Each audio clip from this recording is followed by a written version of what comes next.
Hello, welcome to the first of our staff room shorts. This week we're going to have 5 minutes and 2 questions to talk about, think about and learn about the idea of synodality.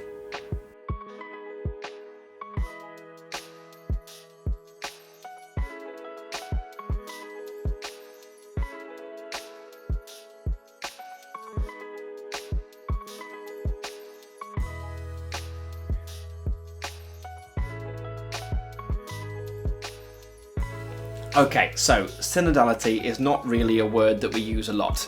We don't often talk about having a synod, and it might be a word that you've heard happening in and around school or in our parishes, or this might be the first time you've heard it. That's cool, that's okay. The reason it's a big deal at the moment is because right now in our church we're going through a process, a global synod where we're trying to talk and listen and create opportunities for dialogue so that we can figure out what it is we're meant to be doing as a church and how we can move forward together. The word synod, journeying together, is kind of what it means really. It's about bringing people together so they can talk and so they can listen and so they can move together. The logo for the synod that's happening in our church at the moment, just on the screen right now, you'll notice everyone is kind of walking in the same direction, and you'll also notice where people like bishops and the Pope is in that picture. They're in amongst everybody else, all walking forward. I think it's also really interesting there's young people at the front leading us forward because they always kind of know where things need to go. But the point is, as a church, we're being asked to rethink our whole model. A lot of people thought that a couple of years ago when Pope Francis said, let's have a synod, that we were going to do a bit of a data collection exercise and do a survey. And it wasn't about that at all. What he wanted was us as a church to think about how do we listen, how do we accompany, and how do we journey and move forward with people? How do we change our whole model of church? And I think actually it helps us reflect on how we work as communities and as schools particularly. How do we listen to the people in need? How do we understand the direction that we should be travelling? How do we understand what our mission is? We often talk about having a mission statement. We think about involving stakeholders or getting people involved. Well, the synod's like that, but on a global scale. For the last 2 years, we've started off by talking locally, then nationally, then continentally, and then now globally. In October, we're going to have a big global meeting of 2,500 delegates. We're going to bring together all the stuff that everyone in the whole of the church, across the whole of the world, has talked about, and hopefully figure out a way of moving forward together. Now that's exciting stuff, that's groundbreaking stuff. But what it reminds us of is that we as a school community can be a bit like that too. We can bring in some of the core concepts of what the Synod is asking us to do as a church and make them real in our schools and in our parishes and in our families and in our homes. And those kind of core principles, well, there's really 2.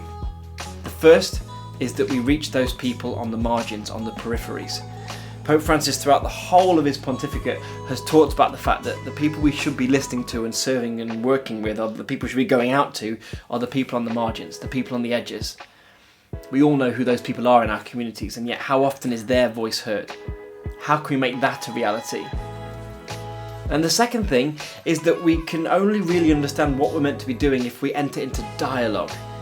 And that is a 2-way process where we listen, think, understand, learn, try, change. That it stops being this big kind of top-down kind of approach where do this or else, and it instead becomes a kind of let's talk and listen and understand where each other's coming from so that we can learn together. That sense of doing things with people rather than to people is also something we can make real in our schools and in our Catholic life and mission as well. In October, like I said, 2,500 people are going to meet together. And what's fascinating about this synod in the church, because there's been lots before, is that for the first time lay people, so that's people who aren't clerics, who aren't priests or cardinals or bishops, are going to be invited and are going to have a vote, which has never happened before. There are a number, I think it's around 50 or so women who are involved in the process. By no means is that enough, but it's a start, and it's certainly kind of a lot more than, well, certainly more than there's ever been involved in the synod in the church so far. So all of these things are showing a really positive direction of movement that's going to be more inclusive and reaching those people who traditionally have maybe not been included in how we are shaped and how we grow as a church. But our job this week, and your job as a school, is to think about how can we bring that culture of synodality into our school community. The 2 questions are then simply this: how do we hear what the people on the margins and the people on the peripheries are needing and saying? And the second question is, How do we create opportunities for more dialogue, for more listening, for more learning? And how do we create that culture as part of all of the systems and structures in our schools? Can we look at our staff meetings, our SLT meetings, our briefings? Can we create a more synodal approach to how we are as a school community? These are questions for you to chat about. I'd be really interested to hear what you say, and if you've got comments or things you want to say or chat about, then pop them in the comments box below and we'll try and display them. But have a think. What does synodality mean for you? What does it look like? And if you want to do any extra reading, there's some links in the description below. There's a document that's just come out recently called the Instrumentum Laboris. I know it sounds like a Harry Potter thing. It's not. It basically means working document, and that kind of basically sets the agenda for what everyone's going to talk about in October. Highly recommend reading that. And as you may or may not know already, we're going to have a Trust Synod in October as well, to coincide with the Global Synod happening at the Vatican in Rome. So hopefully lots of you will be involved in that as well. Thank you for listening. Get chatting, get talking, enter into dialogue, and we'll see you soon.